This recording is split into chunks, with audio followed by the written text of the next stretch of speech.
The Z107.7 Local News podcast is brought to you today by Fred's Tires. They've been proudly serving the community for over 40 years. That's Fred's Tires in Yucca Valley. Now with your Z107.7 Local News, here's Jeff Harmatz. Hello, Morongo Basin and listeners around the world online at Z107.7FM.com. Here is the Z107.7 Local News for Thursday, February 5th, 2026. A brawl involving multiple people alleged to be part of the King of the Hammers gathering has circulated on social media. The video is about 90 seconds long and shows more than a dozen people punching, tackling, and otherwise assaulting each other. A crowd gathers to watch, commentate, and at one point shoot a firework into the mayhem. The video was dated to Sunday, February 1st. The video is described as taking place in or around Hammertown in the Johnson Valley OHV area. Hammertown is the community that springs up around the annual King of the Hammers off-roading event, and this year has drawn hundreds of thousands of visitors who camp for weeks at a time. The San Bernardino County Sheriff's Department provided a statement about the incident saying, quote, "We are aware of a video that appears to have been recorded at the King of the Hammers event. A report has been taken and the incident is currently under investigation. Currently, no victims or witnesses have come forward to report the incident to the Morongo Basin Station." At Tuesday's meeting of the Yucca Valley Town Council, the Sheriff's Morongo Basin Station Captain, Steve Scoville, discussed the video, saying, "I need to find some wood to knock on. We've had very few major incidents. Early on in the event, we did have one subject airlifted out, crashes OHV, nothing critical. So our biggest problems are nighttime, after hours up at Chocolate Thunder. Some of you may have seen the social media posts of the fights. We had one that probably involved between 10 and 20 people. And anybody that's been up there to Chocolate Thunder knows it's just a bunch of rocks and these people are tumbling down hills and fireworks were being thrown at them. And this was never reported to us. We saw the videos probably the same time you guys did. We are investigating that after the fact. We do have a request for identification of some of the people that were involved in that. But that is our major problem is the Chocolate Thunder area after hours. A lot of drinking and a lot of shenanigans going on out there. So, anyone with information is encouraged to contact Detective Dean at the Morongo Basin Station at 760-366-4175. The Morongo Valley Community Services District Board of Directors held a special meeting last night at Covington Park's Mesquite Room. Reporter Gabriel Hart was in attendance and joins us with this recap. The board found themselves between a rock and a hard place with Fire Chief Catalbiano's $22,000 request to repair the problematic Medic Engine 461. Last year, the same Medic engine sat for months at Fire Apparatus Solutions with inconclusive diagnostics, only to return to the station with similar electrical issues after paying thousands to FAS. The board, acknowledging the repair's urgency yet, quote, gun-shy to make a second gamble at the proposed rate, approved a spending limit of $7,500 for beginning repairs of the apparatus. After approving the mid-year budget review and tabling the decision on a new attorney for next meeting, the board continued their discussion on K&M Enterprises' proposal to provide grant writing and fund development for the district. A former director on the MVCSD board, K&M Representative Christina Brooks' proposal includes a one-year agreement for 20 hours per month at a reduced rate of $95 an hour. Because she knows the unique needs of the district from previously serving on the board, Brooks said she would strategize going for smaller tribal and foundation grants to start with since they take less time, compared to the larger ones where the chances of receiving the grants are also more challenging. Because Brooks said a smaller grant would take an average of 5 hours to write, the board discussed editing the proposal to 5 to 10 hours a month to start and would make their decision by next regular meeting. The board is still taking applications to fill their vacant seat until February 11th and will be appointing a new board member at the next regular meeting on Wednesday, February 18th. For more information, please visit the link in the story at Z107.7FM.com. Reporting for Z107.7 News, I'm Gabriel Hart.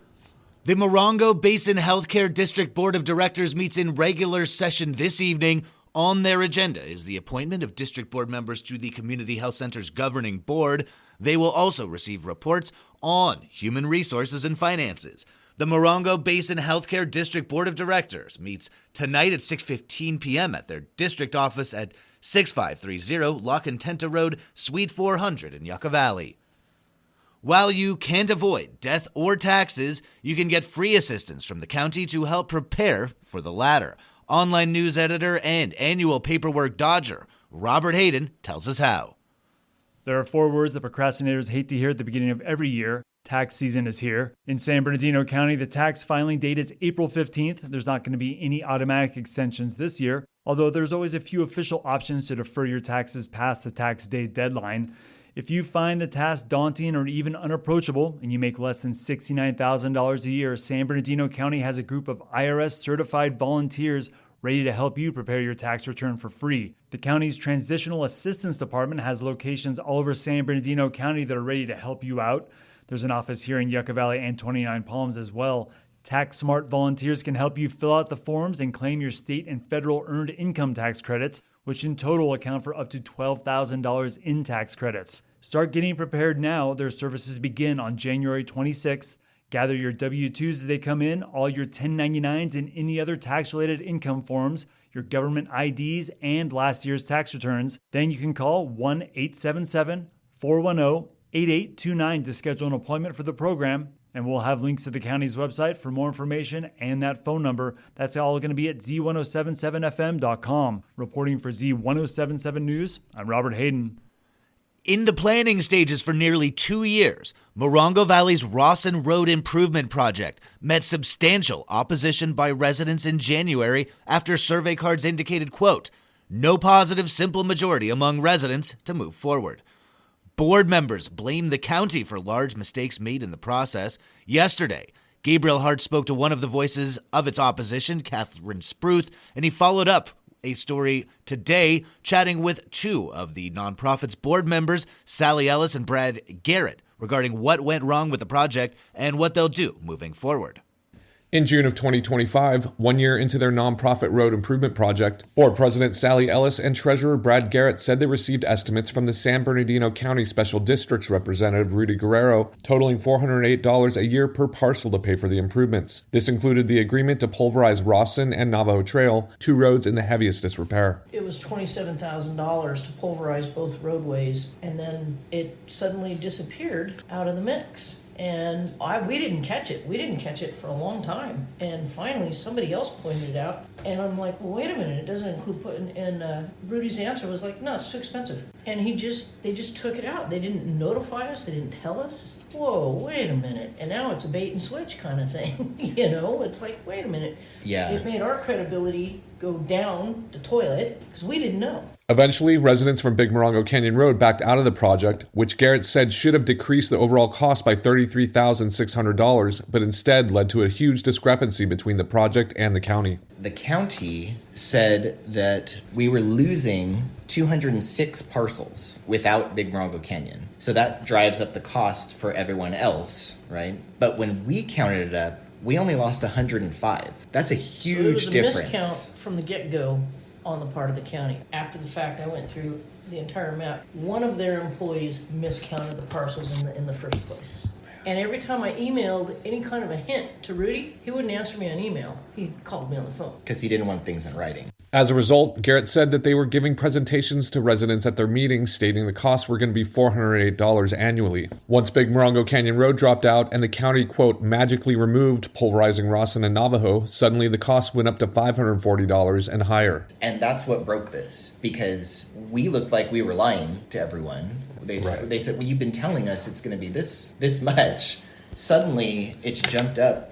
We paid them $2,500 to survey the roads. And we lost it. And, we lost the money. And even though we paid them, we had to go out and measure all the roads. Yeah. This is what the board drove around 2 days. GPSs. And we measured all of the roads. Well, we want our $2,500 back. Yeah. We are going to write a letter to the county, and we're going to outline this stuff, and we are going to ask for the $2,500 back. Because that $2,500, those are donations from the community, and they took those donations and they botched the job. And now this is 2 years of volunteer work that we've done on this, and we can't go back now. Our credibility is in the dirt. Despite the the project falling apart, Garrett says there is no plans to dissolve the road improvement nonprofit group. Since they are coming up on 2 years old, they will be qualified to apply for road improvement grants. And since Don Rao's office has been supportive, they plan to gauge their interest in chipping in. But moving forward, Garrett says it will be smaller ad hoc repairs instead of a special district. In the meantime, the group has $2,500 in the bank met for the project's elections they plan on returning to the donors. We'll have a public meeting, I don't know, maybe twice a year, and then if people want to bring us, hey, we've got a major problem on this road, then we can try and raise money to solve singular problems rather than doing total road repairs, because we just don't have the capacity to do what the county could have done. Reporting for Z107.7 News, I'm Gabriel Hart. And finally, Reach Out Morongo Basin provides valuable services to area seniors from their facilities in 29 Palms and Yucca Valley. Next weekend's Parade of Homes event is one of their primary fundraisers. On tomorrow's Z107.7 Up Close show, Executive Director Robin Schlosser will talk about the event and the vital services it supports. Join Schlosser and some of the participants from the Parade of Homes tomorrow morning at Z107.7. That's our local news. Hear local news 7 times a day, 7 days a week at 7, 8, 9, noon, 4, 5, and 6. Reporting for the Morongo Basin News Leader, the award-winning Z107.7 Local News, I'm News Director Jeff Harmetz.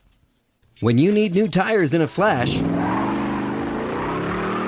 roll into Fred's Tires, locally owned and operated. Repeat customers have nicknamed them the NASCAR of tire stores because they're so fast. Proudly selling Hercules and Falcon tires at the lowest possible prices. Tire rotation and balancing are included and free for the life of the tire. A bit off the main raceway, Highway 62, Fred's is on Yucca Trail just past Bytown Road, Yucca Valley. They also service brakes, shocks, and struts. Fred's Tires, Yucca Valley.